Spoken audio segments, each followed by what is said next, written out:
Hey guys, welcome. My name is Erica, and this is an episode of Raising Light Babies. So, today I want to talk about love. Okay. I want to talk about love as being more than a fairy tale, right? So, in my generation, we grew up on Disney stories. We grew up on Beauty and the Beast. We grew up on Sleeping Beauty. We grew up on Snow White, Cinderella. All these movies were coming out as kids, and I remember watching them like in the movies. And especially as a child, like it kind of comes off as surface level, like boy meets girl, boy slays dragon for girl, rescues the girl, and commits to loving her forever, right? She has her happily ever after. That's the version we all know. And to some extent, I think maybe we've grown through that. But at some point, we all like have expected that from love. But there are some people in life and who have done a lot of analysis on psychology. There are people who've done the analysis of psychology of fairy tales who equate that to inner growth rather than love, right? Carl Jung, for example, would call them archetypal journeys, whereas Joseph Campbell talks about the hero's journey as it pertains to what each of these heroines have faced in their journey. For example, we can talk about Sleeping Beauty, how she's asleep and like yeah, on surface she's waiting for a man to come and kiss her, but on a psychological level, that talks about being dormant. Your skills, your dreams, your purpose being dormant and having something come and awaken the dream, awaken you from this lower level of survival living into your purpose, whether that be a man or a masculine energy or your own personal awakening. He talks about that. So it's not just a man saving a helpless woman. There's also Beauty and the Beast, who talks about projection, about seeing this man as a beast. And it's only when she begins to see past this image of ugly and threatening inside of him and inside and outside, that that you see a transformation, and that transformation happens through the compassion, through the acceptance of a shadow self.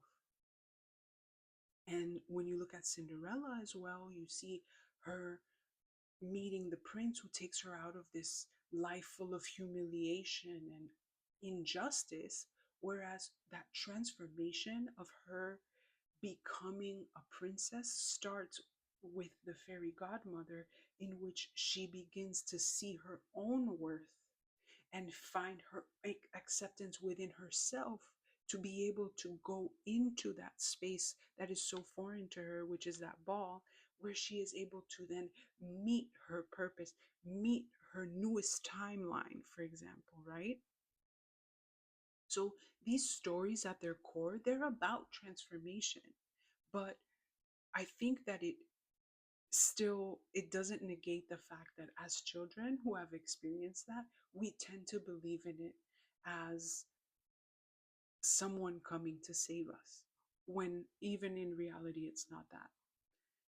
But the truth is, for me, these fairy tales, whether you look at them as transformation or not, whether you look at them as a fairy tale, as boy meets girl, or as a transformation, for me that's not love. That's not what love is. Love for me is joining in my mission, right? Stepping into my delulu. That to me is how someone shows me that they love me, right? So if I tell you, hey, tomorrow I have this crazy plan that includes 15 steps of waking up at 4 a.m., getting gas today, switching cars, waking up at 4 a.m. to drive 4 hours, to go spend 2 hours with someone I haven't seen in 15 years because they did something nice for me like 10 years ago or 15 years ago. They did something nice for me and now I want to repay them back. So I'm going to inconvenience myself incredibly so I can show them, but I need your help. Love to me is when someone hears that plan and says, I got you. Send me the list. I got you. I will go down this rabbit hole with you. To me, that's love. And that started, and I'm like, how did I get to this perception of love, right? It started with my mom. My mom was like this. My mom was the type of person you would call her. I would call her at 8 a.m. on my way to work, and I'm like, Mom, I think I want to go to France. I think I want to go spend 2 weeks in Paris next June. And she'll be like, cool. And she calls me after work or at lunchtime. She's like, girl, you don't need to do 2 weeks in France, in Paris. I think that'll be boring. Why don't you do a whole European tour? I found 4 people for you that you can stay at so and so's house. You can stay at so and so's house. So and so is not there. It's not going to be there, but they have a friend who is willing to take you around the city and get you to introduce you to other people and blah blah blah. Like, that was my mom. My mom was the connector. You know, she was the type of person who would jump on board with your dream, no matter how crazy it sounded, no matter, not even questioning. I'll never forget this. There was something one time I went to New York and I went to New York against her wishes. She told me, like, you shouldn't go. I have a bad feeling about this. I don't want you to go. And I insisted. I insisted and I ended up going. And even though she tried to get me not to go, when I was there, she was still like, are you good? Do you need something? You want me to send you some money? Do you need, like, is the hotel good? And that to me was such, like, that was her love language. And to me, as a child of someone who showed their love in that way, like, that was extremely validating. um so I know someone loves me when I can say to them, tomorrow's going to be super complicated, and they're like, let's do it. I got you. I freed up my schedule. Let's do it. How can I help? Love for me is someone who interjects themselves into my problems, not to control, not to hijack, not to solve my problems, but to lighten my load. To say, all right, you do that part, I'll do this part, and we'll together we can work the dream, your dream. And that's why I don't necessarily agree with ghosting culture and just like seeing a problem in someone or seeing something that you don't agree with in someone, and instead of seeking to understand it, for the plot, bro, for the plot, if nothing else, for the plot. But instead choosing like, oh no, you're not my type of person, I'm out. Because I think that relationships don't necessarily have to be romantic. They can be platonic. They can be work relationships. You never know who's gonna introduce you to the person that will change your life, whether that be romantically, economically, in terms of, politically. Who knows? Who cares? But I think that that's something that I don't, that's why I don't really believe in the mentality of ghosting, because how can it's like you're saying, I expect perfection from you when I'm not perfect. I make mistakes. I go down the wrong path sometimes. I fall into issues, but I expect you not to. I expect you not to have negative consequences to your own life choices when I myself have them all the time. Like, to me, it doesn't make sense. But that's for a conversation for another time. Um, love doesn't abandon someone when things get hard. And I don't mean romantic love necessarily. I mean love in general. I mean the love that you have for other human beings. I mean the love that you have for family, the love for your neighbor, the love that allows us to live in community, right? Real love is curious to understand the thought process and the burdens of another. And so in love, we strategize with each other. You could say, like, where's the line, right? Oh, but I'm gonna get used. Or what happens when people try to take advantage of me? In my opinion, the line, where the line is when someone stops. The line is understanding that you can't change another person, that you can help someone, but you can't help them past their own free will. To me, that's the line. So I've spent a lot of time helping people because of this idea that I have of what love is and should be. I've spent a lot of time like helping people carrying their loads, whether that be addiction, whether that be insecurity or the lack of vision. And I've never regretted it because I've learned so much from other people's experiences, from other people's mistakes. And there are certain mistakes that I haven't had to make, but I've still gained the wisdom and the knowledge from them because for a time I helped them carry that load, right? Because of that definition that I have of loving someone,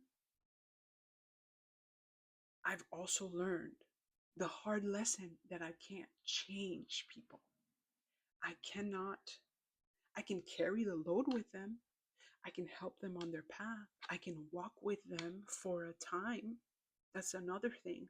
This, just because you love someone enough to go on an adventure with them doesn't mean that you have to stay forever.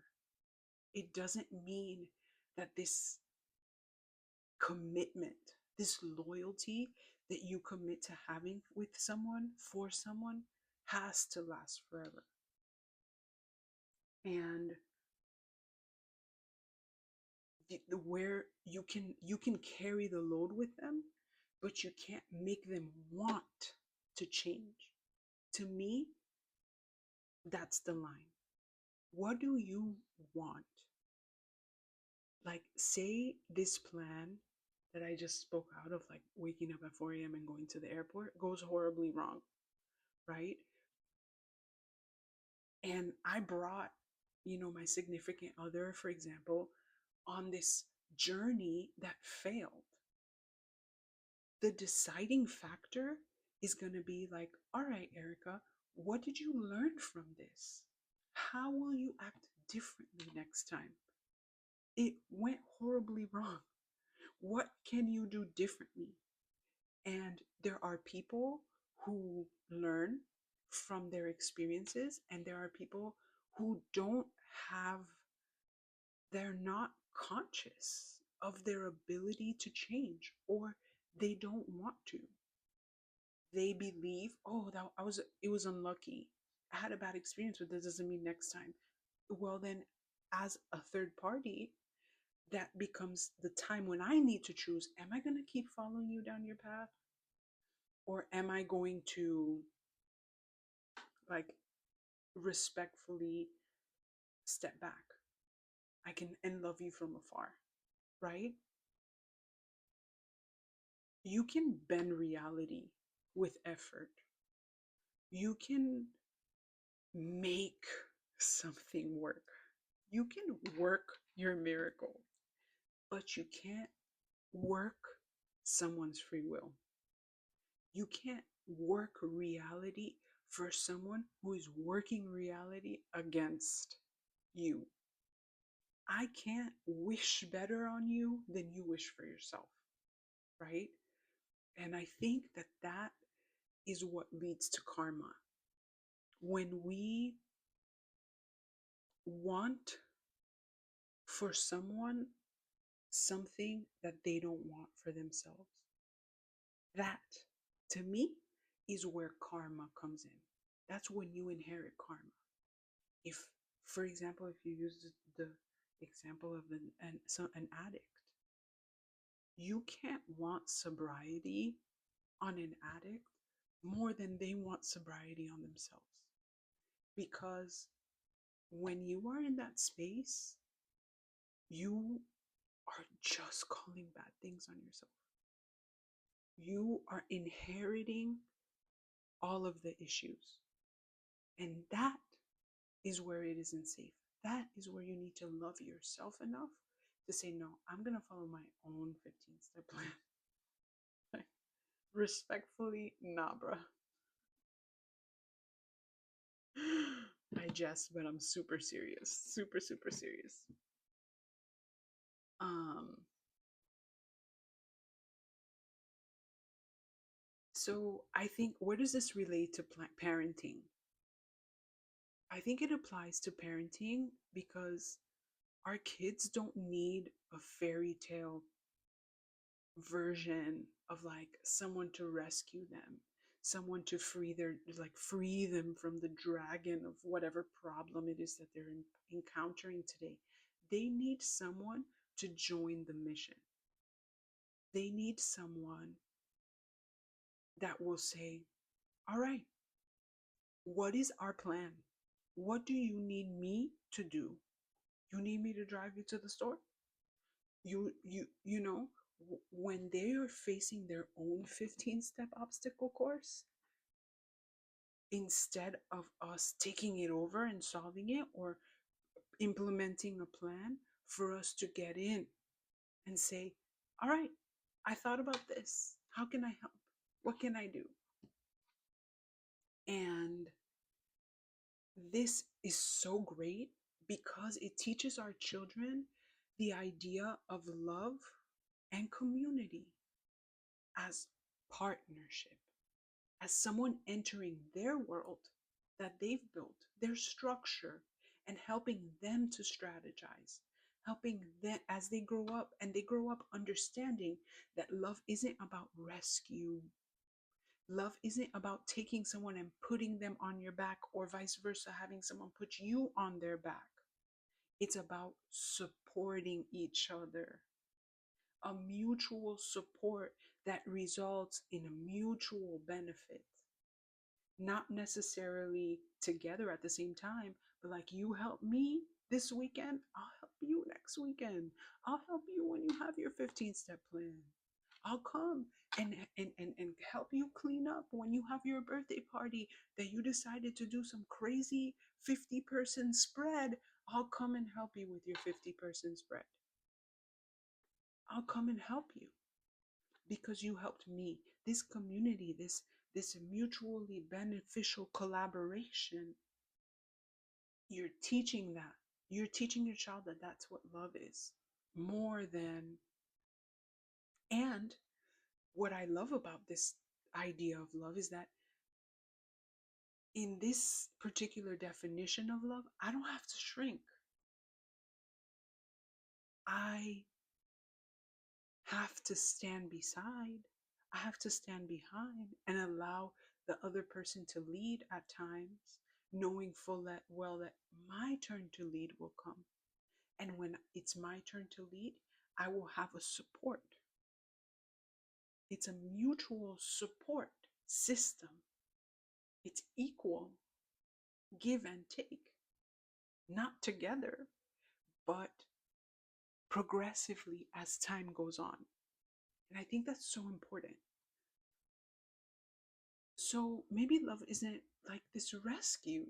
Maybe love isn't the pursuit of perfection, of the perfect partner that is always right, that always says the right thing, that always does the right thing, but instead it's a person that is willing to give and receive when the time is right, right? And say yes to going for the plot, going through these experiences with one another and growing through life. And honestly, I think that that's more beautiful than a fairy tale. And I think that that produces this life and community in which each person can feel fulfilled, can feel empowered, and that there isn't this inherent feeling of control or one partner having to shrink to fit into the life of another, but rather getting to collaborate in the creation of this bigger life that encompasses both of their dreams or the dreams of the group, of the community. Um, and I just think that's gorgeous. And I think that if each one teaches one, we can change the world. We can make the world look like this, as opposed to the culture that we have today, which is like, oh,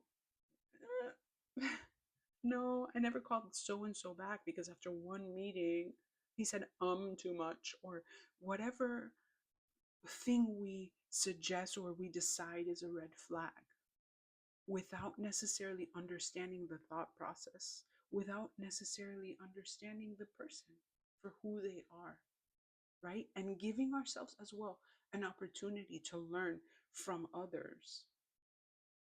Because at the end of the day, we're all mirrors of each other.